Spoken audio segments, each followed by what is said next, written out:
everybody. I'm Evie Roberts, and this is my podcast, Talking in the Dark. Welcome.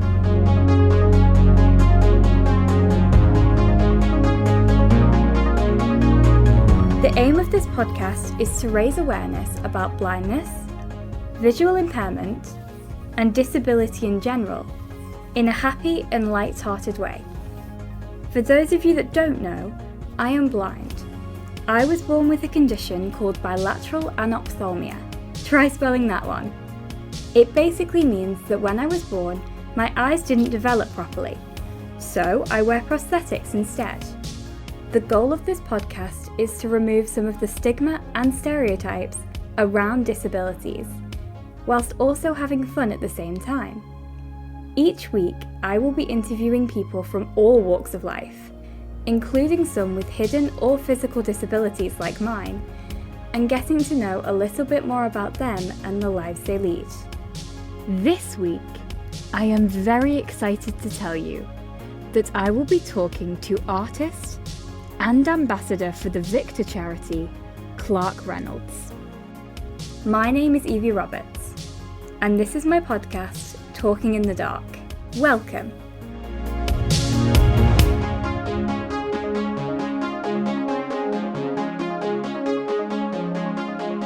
Hi Clarke, how are you? I'm so excited to be on your show, and I've heard amazing things, and I'm so happy to be part of your journey. Oh, honestly, I'm so excited to have you on the podcast, and it's such an honour to get to interview you. But how's your day going so far? Really good. If people obviously don't know about me already, I am a professional artist, so I've been in my studio this morning working on a series I'm calling The Blind Man's Dictionary. So I'm basically taking the dictionary and converting it into my daily life as a blind person, but I convert it into my colour-coded Braille. So I've done that today. Wow, I mean, that sounds incredible. But I was wondering actually, I mean, where do you get the inspiration for the art that you create? I think it's just living as a person with sight, and then now a person without sight. You know, we live in a world made for visual stimulant, and now I don't have that access. But I'm accessing my daily routine, my conversations I'm having, how I'm perceived in society, what happens to me. And I use that as a muse, and I put that down in my artwork. And now, quite ironically, when I did my art, because I've been an artist for 20 odd years, and any artist will tell you, writing is the hardest thing for any artist to do. But now I've embraced the English language, and it's part of my art practice. Yeah, definitely. I would totally imagine, because obviously I know that your art centers around Braille, so you kind of do have to embrace the English language.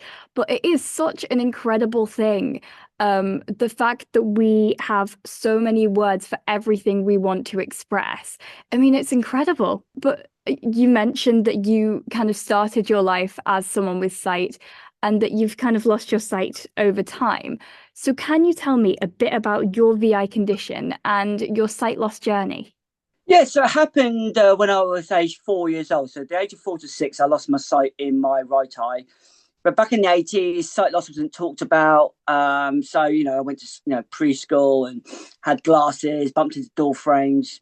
But I always wanted to be an artist from the age of 6. My school took me to an art gallery called Aspects, and it truly changed my life. So I've gone through life and, did the degrees and stuff. And then I became a dental model maker. Now, when you grow up, you think, I'm going to be an architect or I'm going to be a spaceman. You don't turn around and say, I'm going to be a dental model maker. But it was a fascinating job and I really enjoyed it. And then I just noticed a dark shadow in my left eye. And I went to the doctors, and doctor said, do you drive? I said, yes. And they said, hand your license over, you're going blind. That's how you're told as an adult, in your 30s, that's how you're told. And it could have been the worst thing that happened to me, but I've embraced it. And now I'm a better person and a better artist because I've gone blind. Right, okay. But I can imagine that would have been quite a difficult thing to go through. Obviously, losing your sight in one eye as a child, but still having some sight to work with, and then becoming totally blind. I can imagine that would have been quite difficult. It's strange, the saying goes, we see with our eyes, but we don't physically see with our eyes. We see with our brain. So I've got 30 years of great memories of what colour is. I work in colour all the time. And what I like the idea of learning every day. The idea is when I wake up, depending on the light conditions, because that's how my eyes are reacting, because the cones and rods are deteriorating. So every day is a new day. So I don't know when I wake up what I'm going to see that day.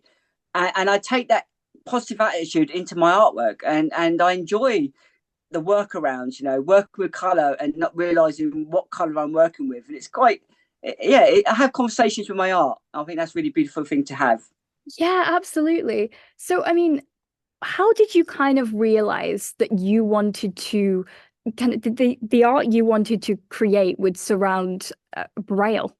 I mean, it was really strange. So back when I was younger, I was a fan of pointillism. So pointillism is an art where you build up an image over dots and dots and dots. And I used to say to people how I see it was like looking for 1,000 dots.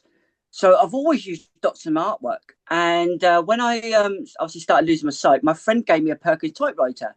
Now I knew about Braille. We don't see it as often as we should, which is what my art's about. And I learnt Braille within 3 weeks, just because I saw it as a pattern, not as a letter. Because as an artist, my brain is geared up to patterns because that's how I'm wired. So for me, it was like, whoa, this is really interesting as a pattern. Can it still be read if I blew it up? So I blew it up. I did everything in buttons, gave it to someone who could actually read Braille, and it was the A to Z. And that was a light bulb moment for me. It was like, why is this not an art form? Just like a typographer uses a letter, I use a dot. And for me, the dot has more power. Right, okay. I mean, learning Braille in 3 weeks. I mean, that is incredible because I mean, I started learning Braille when I was very young, and even so, it took me about 5 years to fully master it. So I would imagine, based on that, then that you're quite a dedicated person when you're given a task. Dedicate. Well, I think just the nature of patterns. I think that's what the key. And like any good typographer would tell you, we don't have to worry about grammar. So, so I basically, A to Z. I'm really passionate about the A to Z of Braille. Obviously we've got numbers in there, but the idea, when I'm going to teach Braille, because I go to schools and I teach Braille, I want them just to know the A to Z. I don't want to overcomplicate it. If they want to know about the grade 2 and the other symbols, that's still on their own time. But the idea is, what does your name look like? It's such an important thing. We know what our name looks like written in the Latin alphabet, but what does it look like in Braille, in the Braille cell formation? It's beautiful to look at as well as to touch. And that's where I transcend the art world. You have the visual as well as the tactile. And that's the beauty of my art. Yeah, totally. So what would you say it is then that you love about art? I just think it's a way of escapism. Back, in the 80s, in a very deprived area, my sketchbook became my best friend. And art was escapism of what was going on in the world. And for me, whatever's happened in my life, art has always remained a constant. I've never given up a dream of being a world famous artist. And I'm on that path. Being on your podcast is testament to that. And it's really strange in our industry, the creative industry, how we're not on podcasts, how we're not asked to go on talk shows and reality shows. Yet other creatives like poets, chefs, actors, they're creatives, and yet they're seen differently compared to artists. Now, I want to change that. I want to be on Graham Norton's show. I want to sit on the One Show and talk about my amazing exhibitions, because I want to change the world, how we perceive blindness in the creative industry. And that's really key for me. Yeah, I can totally understand that. And you say about that escape, you say that art is a real escape for you. And I think it's so important to find some sort of escape, some sort of coping mechanism, because I think there are times in everyone's lives, no matter what you're going through, where you're just struggling and you need something to take your mind off it. You need to be almost transported into another world where you don't have to worry about what's going on in your life, whether that be arts like you, whether that be music, whether that be anything. And so I think that having that escape is really important. And then the fact that you were able to do what you love as a career as well must be brilliant. It's the best. I mean, I have to keep pinching myself, because for me, when I became an artist, I always wanted to reach the stage where I'm having solo shows in London, and people are buying my artwork, and I've got to that point. but for me, it's not about the art on the wall now. I've reached so many lives through my art.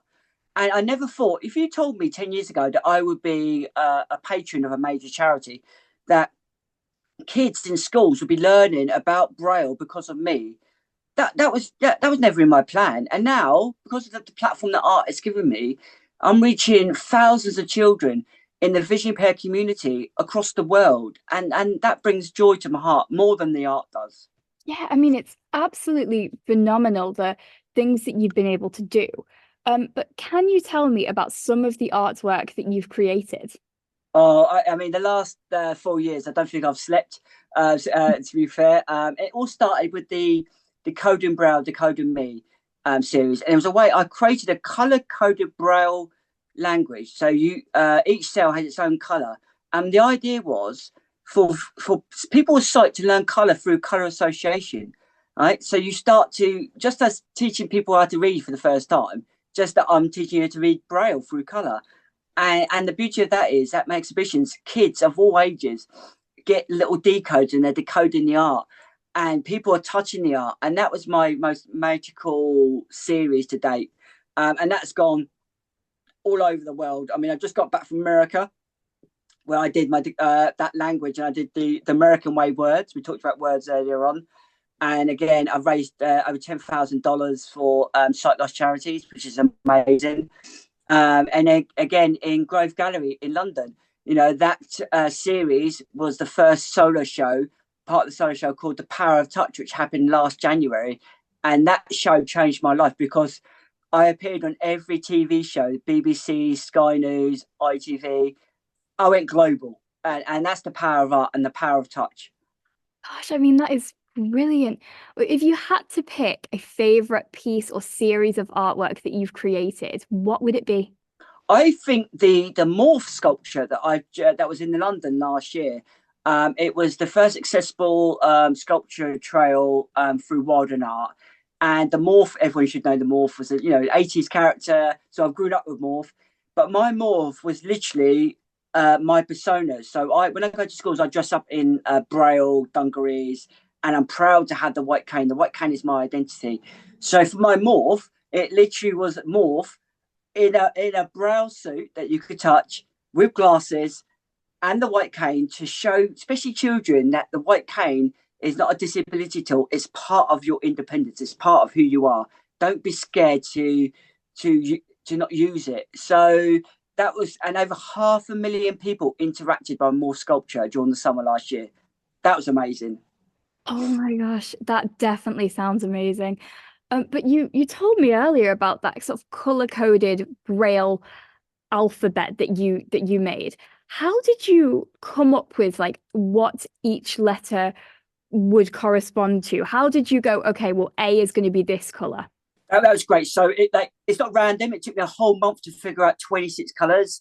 And what I did was I looked at the commonality of letters appearing in words and used color theory. So just as a painter paints a portrait or landscape, they use shades of color or they use complementary color. That's what I did. So I'm painting in words. So for instance, E is orange and R is blue. So a lot of words end in ER, and orange and blue are complementary colors. A is yellow because A is only one dot and it's the brightest color in my system. So I didn't want A to overshadow all the other dots. N and T are the letters we use mostly in our vocabulary outside the vowels, which is E. So T is the darkest color. So T is navy blue. So it goes with E as well. And N is the lightest color and is cream. So when they're on, you imagine they've got thousands of dots, they balance each other out and it works. You start to see pairings in letters. So you start to see ER, ING. And before you know it, without realizing, the brain take that information and convert it into letters, because I've told you E is orange. Right, okay. I would imagine that must have took to come up with that so much thought and also so much research as well. I can imagine that must have been a really big project. It was a fun project.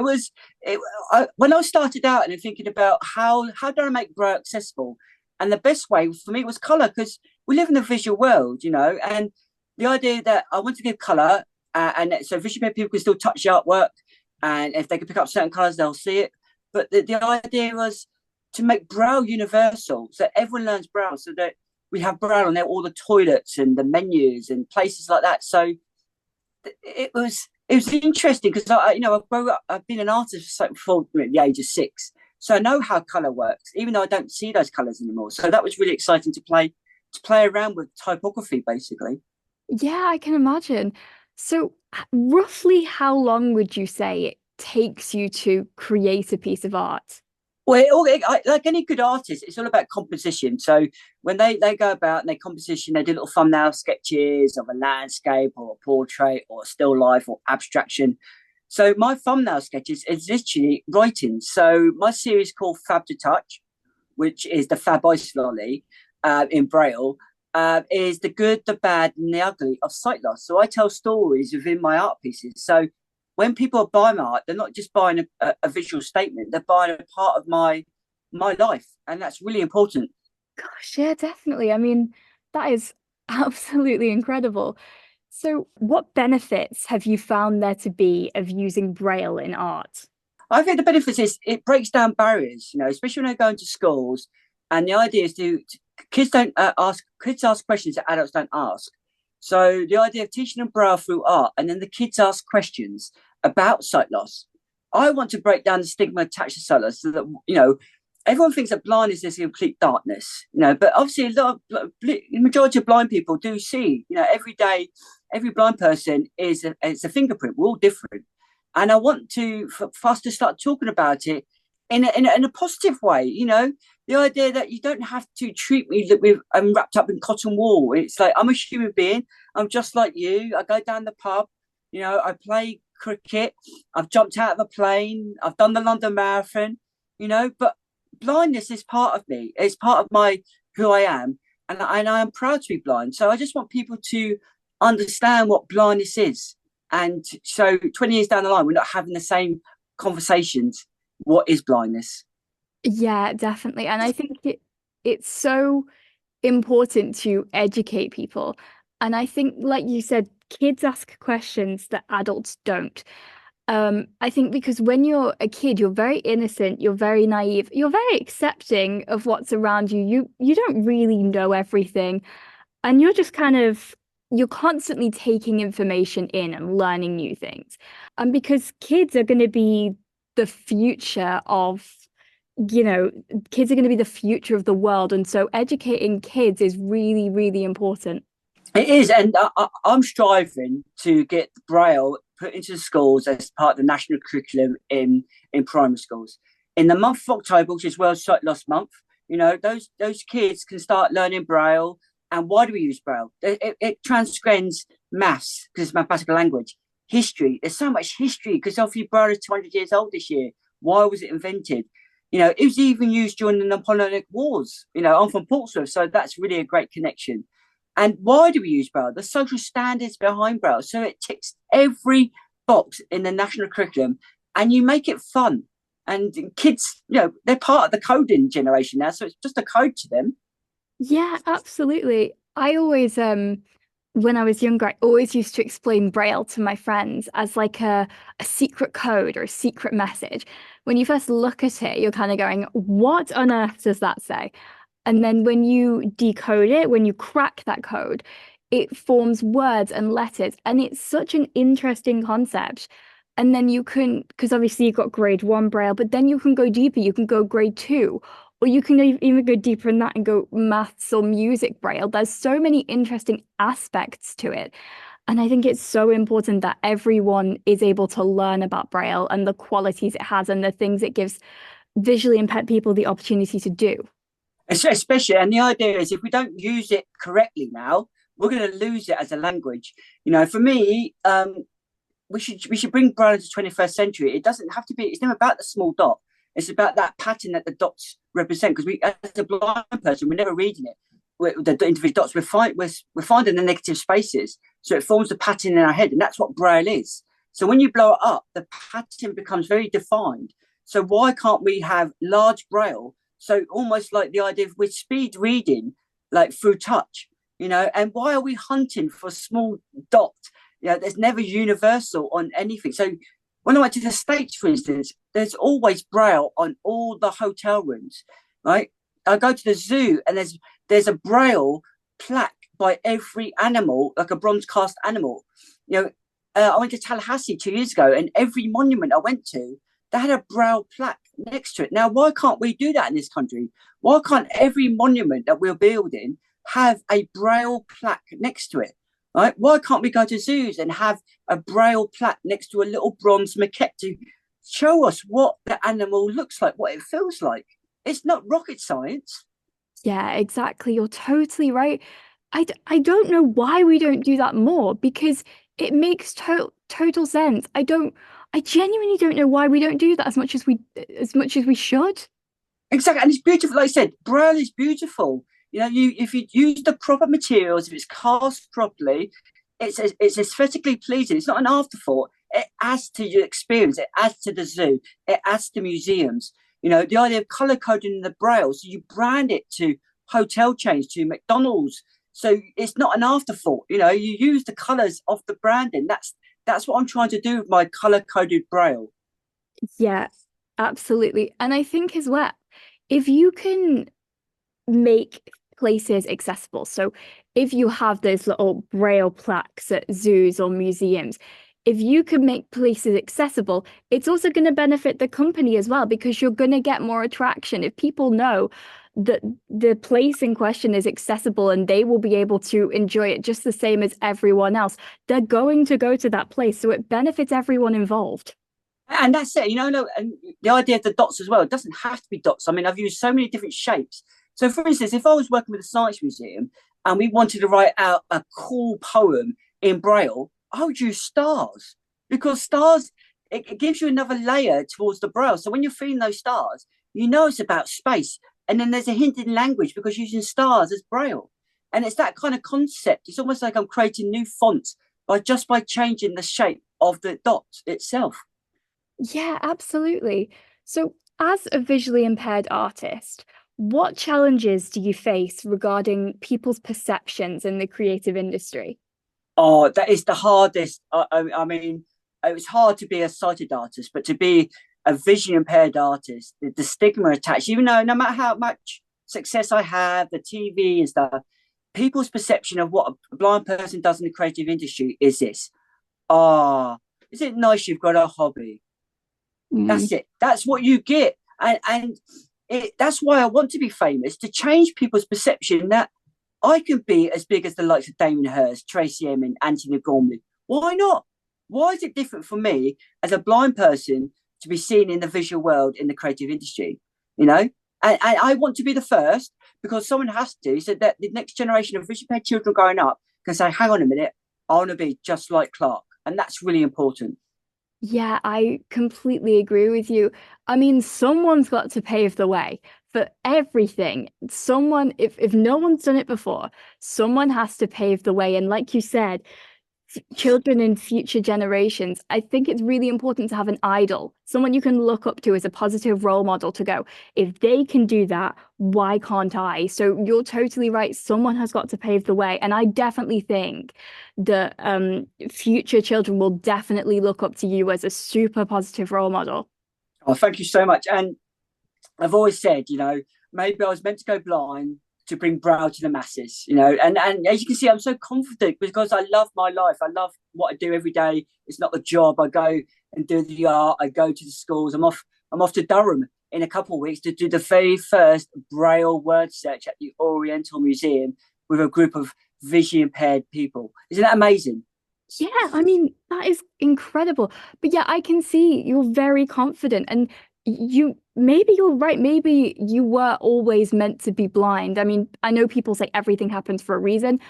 Maybe it was one of those cases, but I can definitely see you're very accepting of yourself. And I think that's really important. Is that something you've always kind of been? Have you always been very self-accepting, or was it a little bit of a journey? I think it's just the idea of my upbringing. You know, I didn't have anything. I grew up in a council flat. You know, times were tough in the 80s and the early 90s. So for me, it was that my upbringing, yeah, to help me to deal with sight loss, to deal with anything that's happened in my life. You know, if COVID has taught us anything, is to live the life to the fullest. Even though we never know what's going to happen tomorrow. I could get run over by a bus, no pun intended. But so for me, I live the best life, and I do miss things. I miss reading a book. I miss literally turning a page and absorbing a book. I miss that. I miss driving, and the biggest thing I miss is I have a 10-year-old daughter. Now I will only see her as a 6 or 7-year-old, because that was my last kind of when I had the full sight. So I will miss her growing up to be a full-grown, beautiful young adult, and that's what I'm going to miss the most. Yeah, I mean, I can definitely imagine that. Yeah, I can imagine it must be quite difficult, and there definitely will be things that you really miss. Yeah, that makes total sense. Um, Now you have told me about just some of the incredible exhibitions that you've done. It sounds like you're very busy and you're constantly doing exhibitions and things like that. But I know you recently had an exhibition of your work at the Envision Art Gallery in Wichita, Kansas. So can you tell me a bit about that? Oh, it was my first ever international solo exhibition. It was an artist residency as well. So I literally went over there for 3 weeks and embedded myself in the community. And Envision was something totally unexpected. It was like in America, the sight loss is about entrepreneurship, about, being positive. And it really suited me down to the ground. And the exhibition was called The American Way Words. And what I did is I took 26 words that we say in English and 26 words, the equivalent in American, and using my color-coded Braille, made this amazing gallery. But the best thing was I created the very first large color-coded Braille Scrabble in the world. And you literally, the idea was you could play Scrabble through touch, but you could play alongside your sighted friend and they would play through sight. And honestly, it transcended all abilities. People with non-verbal, highly autistic were playing my game of Scrabble, and it brought tears to my eyes. It was a special moment. Oh my gosh, yeah, I can totally imagine. I can imagine that watching that unfold, knowing that people were playing with your artwork from all walks of life, I can imagine that must have been like such a feeling of accomplishment for you. It was great. And so, if you listen to this, so each of the tiles were 15 centimeters square. So really a good handheld object. Obviously the Scrabble board was 3 meters in square. And, I even had the large racks that you put the Scrabble tiles on. I even supersized them, which was amazing. And literally on the last day, which was the workshop, we had teams of 4 teams playing against each other, 4 on 4 on 4 on 4, and even created a large Scrabble bag so you can go in there and get the Scrabble tiles. It was brilliant. It was amazing. Oh wow, I mean that sounds amazing. Now, you kind of briefly mentioned that you're a patron of the VICTA charity. So, can you tell me a bit about how you became involved with the charity and what you would like to achieve with the role? So it all came about from the exhibition at Grove Gallery last year, which was The Power of Touch. And all that exposure I had, VICTA found out about me. Now, VICTA are based in Bletchley in Milton Keynes, and they're a really small charity, but with a big heart. They do amazing things, especially for young children. They go off and they do amazing things, not just with the child, but also with the family and the siblings, because it affects everyone when you're vision impaired. And so I'm the patron. I'm there, and I judged their annual Braille art competition. And I just want to bring joy and raise money for that charity. We talked about being famous. It's like, why can't I go on the idea of Pointless and the Chase and win money for that charity? Because that's what I want to do. Yeah. In the future, I think we're working on a big project in Portsmouth with vision impaired children from VICTA. I'm going to do a Portsmouth Activity Fun Day with me. And I'm looking to abseil down the Spinnaker Tower for VICTA in the near future, so to raise money for them. So yeah, I'm going to do some crazy stuff. Yes, it definitely sounds like it. So, what would you say has been your proudest moment to date? Oh, every time, I think every step that I'm taking in my art career is a proud moment. I think the exhibition I had at Grove Gallery this year, Five Degrees of Vision, which was the Pac-Man, Space Invaders, and Tetris, but all in Braille. But it was taken out of the gallery context. It was put into a hotel called Dorset Hotel in Shepherd's Bush, and the private view event was amazing. I had people of all walks of life buying my art, come up to me, chatting to me, and I was interviewed by the one and only Josie Gibson from Celebrity Jungle, Get Me Out of Here, and that was really one of my proudest moments was that night. Yeah. Yes, I can totally imagine. And I think that those memories, some of the things you've told me about, I can imagine that those things are things that you will always treasure. I always. And I say I'm off to Durham in a couple of weeks to do something special, so that's another memory. I really want to create a world record. That's my aim. A Guinness World Record for the largest Braille something. But obviously, there is no records for large Braille because it doesn't exist. So that's my future aim, is to get a Guinness World Record. Yeah, do you know what? I would not be shocked at all if you were able to do that in the future. In fact, I'm pretty sure you will definitely be able to do that. And just because there isn't a Guinness World Record for it as yet doesn't mean that you can't be the first to do it. Exactly. So watch your space. It's I'm going to work hard to get that Guinness World Record. Yeah, definitely. I could totally see you doing that in the near future. So what would you say then are some of your goals and aspirations for the future? My aspirations is to actually collaborate with Damien Hirst. I really want the idea of having an exhibition alongside him where people come along and that juxtaposition where, oh, look at those dots, look what Damien Hirst has done. And then Damien Hirst brings me out with my white cane, and I want that shock and awe value. It's like, oh my God, a blind person has worked with Damien Hirst to create the most amazing visual but tactile sensory exhibition. That's my biggest aim. There's that, and also I would love to. The nature of album covers these days, they're becoming very popular. Is to just work alongside a major musician to create a Braille album cover of all their songs. How cool would that be? Yes, that would be incredible. Because, yeah, album covers are so visual. I mean, I know that they are a really, like you said, a really popular thing nowadays. A lot of people get very excited about the album covers, but they are so visual. So a Braille album cover would be incredible.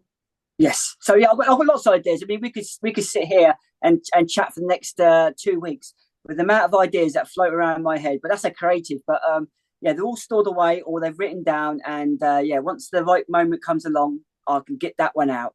Yeah, definitely. It's just about finding the right moment, isn't it? But you talk about wanting to have an exhibition with Damien Hirst. Would you say that he's one of your kind of major idols? I think Damien Hirst and the Andy Warhol. I love that idea, that visual. If a poster could talk, that's what my art does. It has a very pop culture attitude towards it. And let's say, the Damien Hirst with his dots and my dots will be a match made in heaven. Yeah, definitely. Well, thank you so much for coming on the podcast. I mean, I'm in awe of all the incredible things that you're doing. You're doing so much, and it is so needed in society, I think, and absolutely phenomenal. So it's been such a privilege to get to talk to you. And thank you so much for coming on the podcast. It really means the world. Oh, it's been a great conversation. And one day I will come to the Isle of Man and we will meet in person, because I've never been to the Isle of Man. So it's definitely on my bucket list. So to all those people that are listening, do follow me. I'm sure there'll be loads of links added onto this podcast. But thank you so much, and I've really enjoyed myself. Oh, I'm so glad. And yeah, definitely, I would love to meet in person at some point. Well, thank you again, and thank you to my audience for listening, and I will see you all next time.